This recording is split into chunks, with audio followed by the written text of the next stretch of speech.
John J. Hendrix covers the Saints for Sports Illustrated, a podcast that I listen to weekly with him and Ross. Good to have him back on the show. My good friend, how are you doing?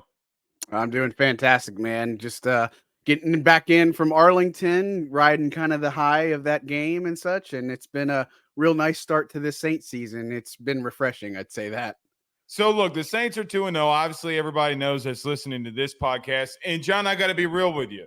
There was, I think it was my brother-in-law, I can't remember, asked me a question on this past Saturday about the Saints. And it's like, hey, do you think the Saints are really good? And I said, well, listen, I mean, they played the Panthers. And your tweet last week summed it up everything. I'm not going to freak out from the Saints in week one when you're playing what might be the worst opponent in the NFL. But they come back out on this past Sunday against Dallas and absolutely dominate. So let me just ask you the biggest open-ended question. Just how good is this football team? Yeah, look, I think the verdict is still out. But this is my biggest thing is that week one, we knew that they could beat up on the Panthers. Now, here's the thing. Like, I expected them to win. I didn't expect them to win like that, what they did against the Panthers. And then the thing was, could they replicate the success against Dallas? And look, I picked them to win. I only gave them 3 points. I thought it was going to be like 27-24. And then for me, what the biggest thing that I was worried about or what I wanted to see was could this team stand toe to toe with a bigger team, a better team for 4 quarters? And buddy, let me tell you, the way they exploded on offense, their run game, everything that we saw on Sunday against the Cowboys, that's what we've kind of come to expect in this training camp. Like we were there in California, they got away. We saw all this stuff. I know people didn't really want to hear it. They didn't want to hear about Derek Carr, the run game. We were worried about the offensive line, admittedly. But look, I got to say, Trevor Penning's done well. Lucas Patrick has proved to be a really, really underrated signing. Alvin Kamara, look, man, dude's got to get locked up to a contract like yesterday. You know what I mean? But look, I don't know. You know, at some point, it's not going to be sunshine, roses, and daisies, right? And everybody in the NFL, the bandwagon is all in on the Saints right now after what they did to Dallas in Dallas at Jerry World, nonetheless. But, you know, look, I think for this team, they have a formula. Klint Kubiak and the coaches, the biggest thing to take away is, and this is what the players say all the time, it's one voice, one message. There is no this coach is telling you this coach is telling you this. It's one distinct message, and that has spelled the difference, I think, for the Saints offense. So I want to touch on something that you mentioned because y'all were out in California for a long time watching this team, and I thought that there was a lot of worry going into the season because of how maybe some of the preseason looked. And look, the Saints are 2-0, but they've also been 0-2 in past seasons and then made a playoff. So there is a long season to go, to your point. To all of that, coming off the preseason, then coming into the season, and they're dominating the way that they are, what's the biggest surprise to you? Yeah, just how well this offense has taken off, I think is my biggest thing is look, preseason is one thing because they didn't show anything. Like they showed like the very most vanilla thing. And to be fair, everybody, you know who you guys are. We're worried more about who's quarterback 2 was, Spencer Rattler or Jake Haener. Like that was more the worry about everything. For me, it was the offensive line. I felt good about the defense. I saw what I needed to see from the interior. I thought I saw everything that I needed to see from the secondary. So I felt good about this team. Now, going into this season, I only picked them to go 9-8. And what I said with that is that, look, I think they can be more.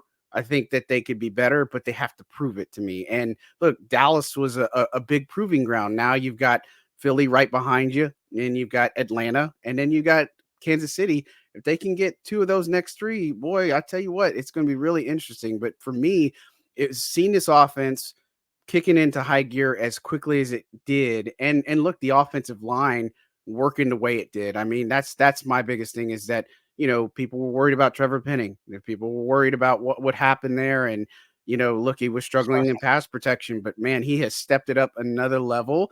And it's one of those that, okay, we can breathe a sigh of relief, but to have established this success this quickly has been really surprising. The bookend tackles have been, look, I'm going to call it what it is. They've been fantastic. Our partners over at PFF, I know, and I think it's Jeff Schwartz, I forget who put it on Twitter. Brother, there's a play where Kamara on a 3rd and 4 gets an inside zone run, and Penning is pancaking the guy at the second level.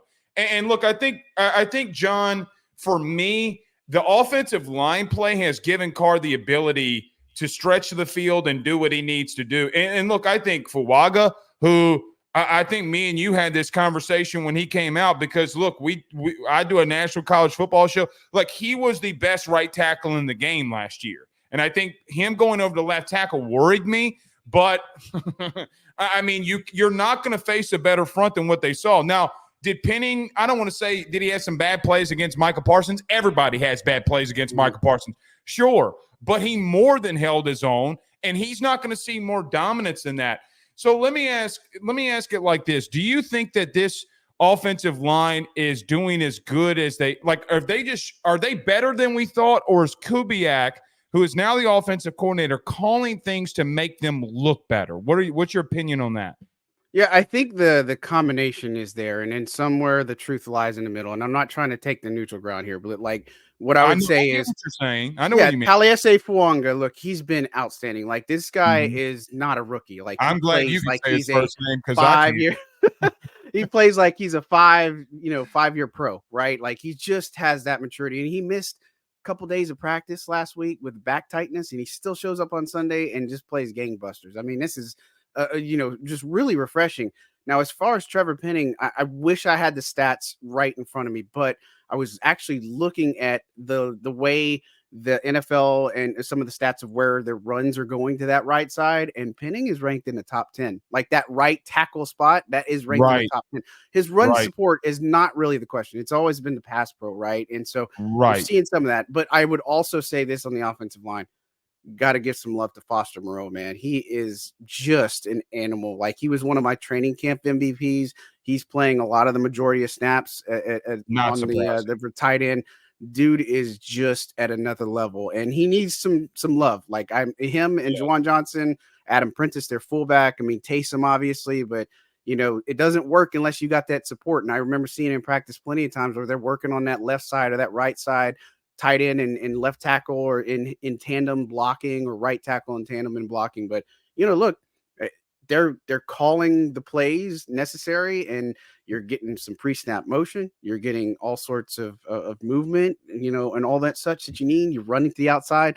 It just fits this team, and it's a shame it took this long to unlock it. But man, it's not the last few years, and I think there's something to be said and excited about. Well, I think in the last couple more things on the offense, look, they're number one in scoring offense, 45.5 points a game, number 3 in rushing, number 3 in total offense. And I think the thing is that Klint Kubiak, who, for whatever it's worth, John, when you have a guy like this and they have the explosion on the scene like he's had, look, these guys don't stick around long. But 52.9% play action rate right now, that leads the NFL in play action rate, considering the 23.9% play action that you had a season ago. John, I don't know. I know what I want to ask. I don't really know how to ask it. How special is he? Because, look, his dad was a really good offensive mind. The Shanahan tree, I mean, we know that that's a really good offense. But is this more of him just dialing things up versus system that he runs?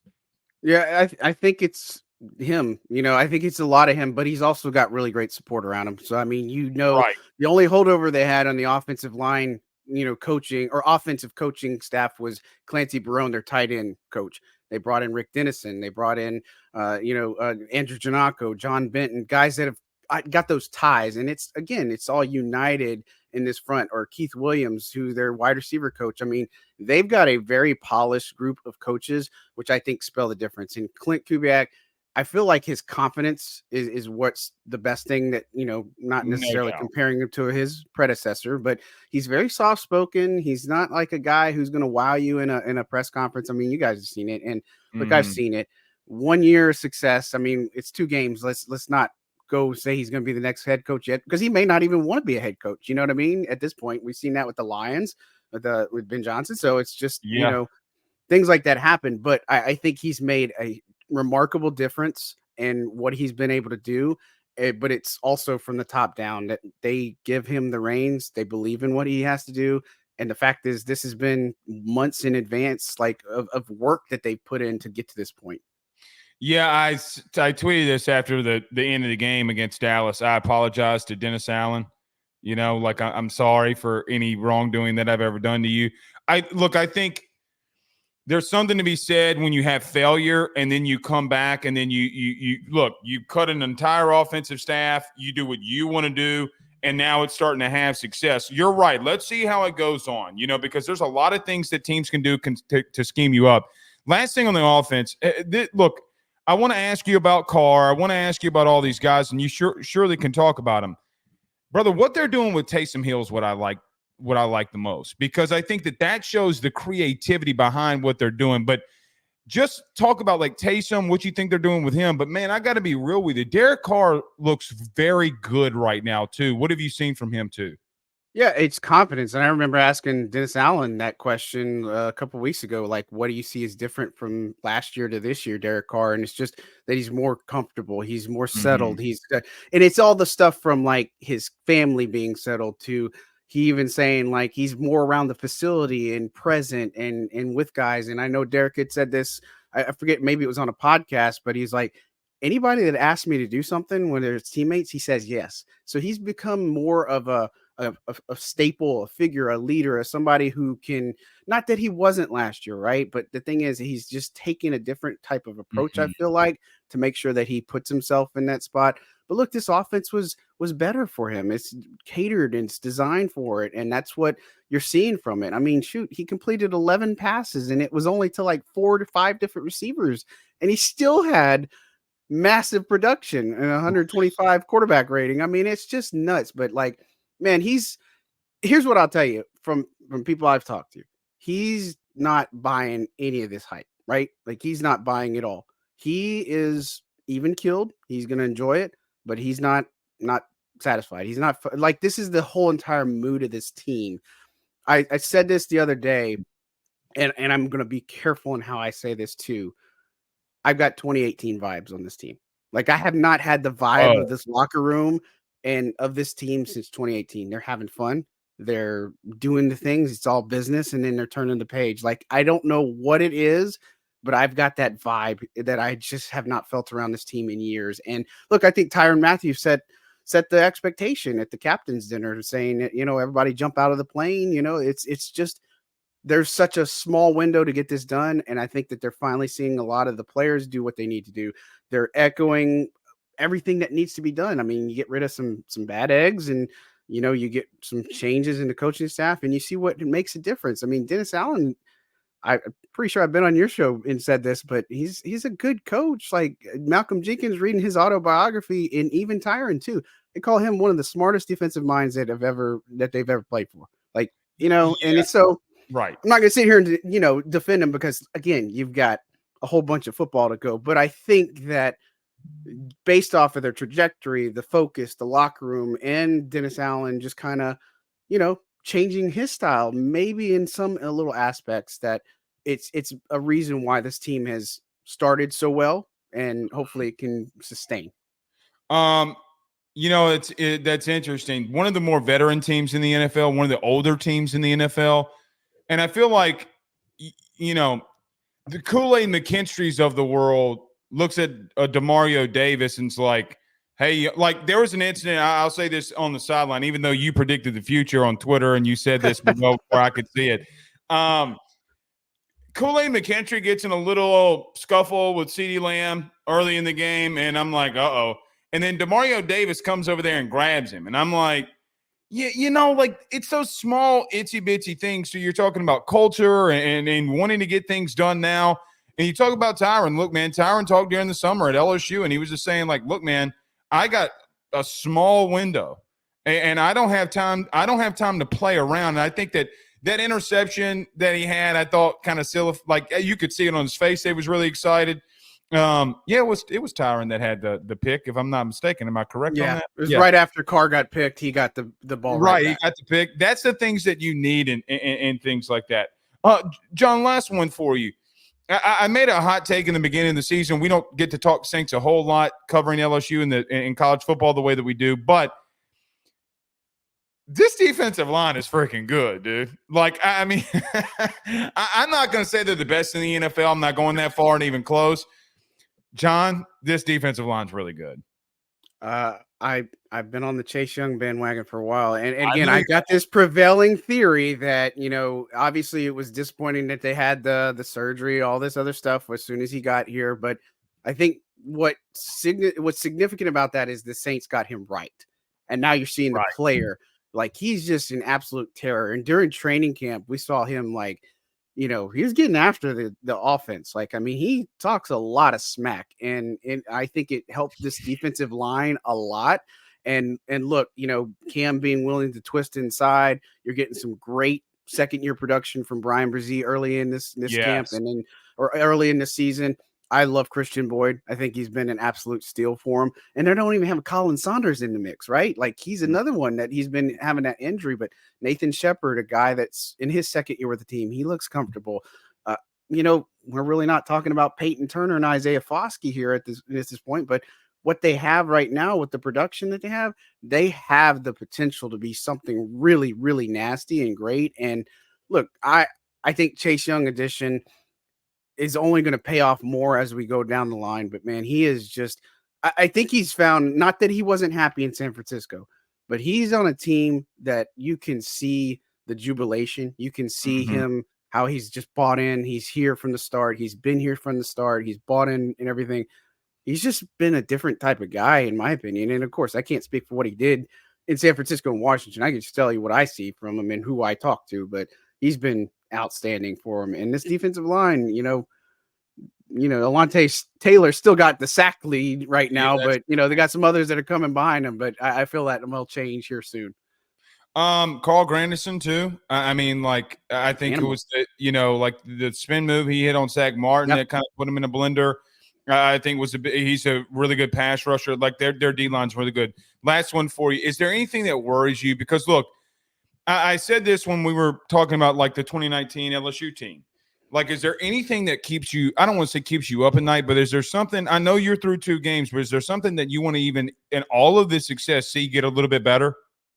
Yeah, for me it's the injuries, right? Like Right. but Taysom Hill had a major scare. He avoided a major injury, but he's got a chest injury.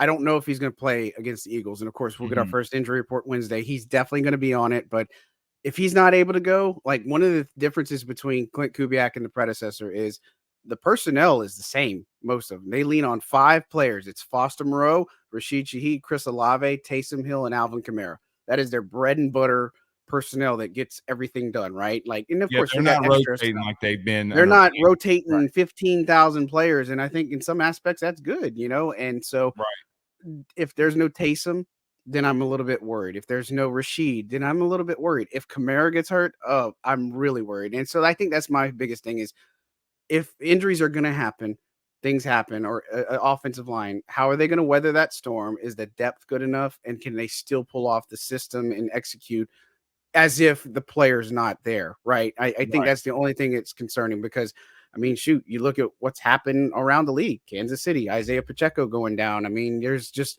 a lot of variables that happen around the league every year, and it's just never a given that, Especially at you that know, position. yeah, especially that Yeah. position or even offensive line. And so you just hope it Mhm. keeps going and they keep this well-oiled machine. But injuries are obviously my biggest concern. And of course, they're going to lose a game. They're going to get hit in the mouth right back. But Right. I don't know when that's going to be. But at the same time, I think this team has proven that look, and Dennis Allen said this, we got one win under our belt. Everybody moves on. Like enjoy it, but move on. Like they've Right. really turned the pages quicker, and that's why I say 2018 vibes is like take care of business, celebrate, let's go back to work. And I Right. think that's been the difference for this team.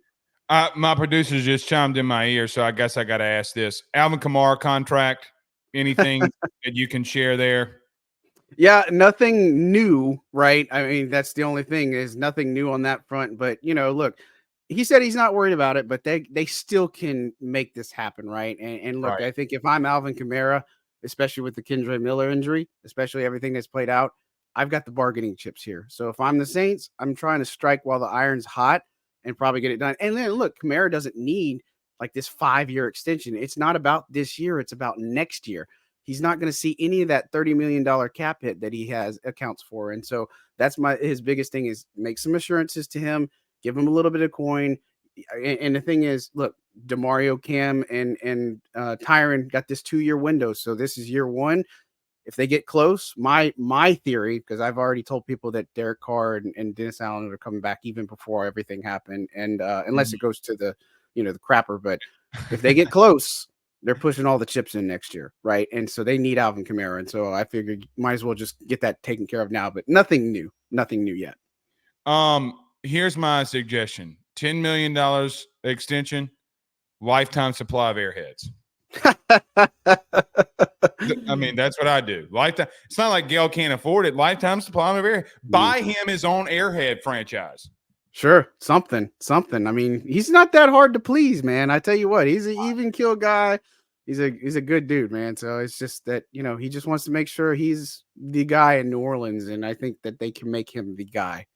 I think they can too. All right, John Hendrix, Sports Illustrated. Tell everybody where they can get all your stuff. I do listen to you and Ross. I don't chime in hardly ever, but I think it's fantastic all you guys are doing. But tell everybody where they can catch your stuff, brother. Yeah, you've got my Twitter handle there, so definitely follow at John J. Hendrix, just like Jimmy. And then just support Ross and I on Second and Saints. That's our show. We it's just us two.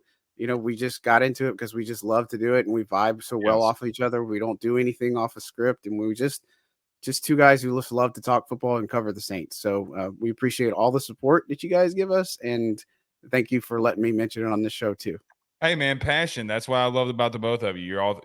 You're both really passionate, and that's why I love it. So, John Hendrix, thank you so much. We'll see y'all soon.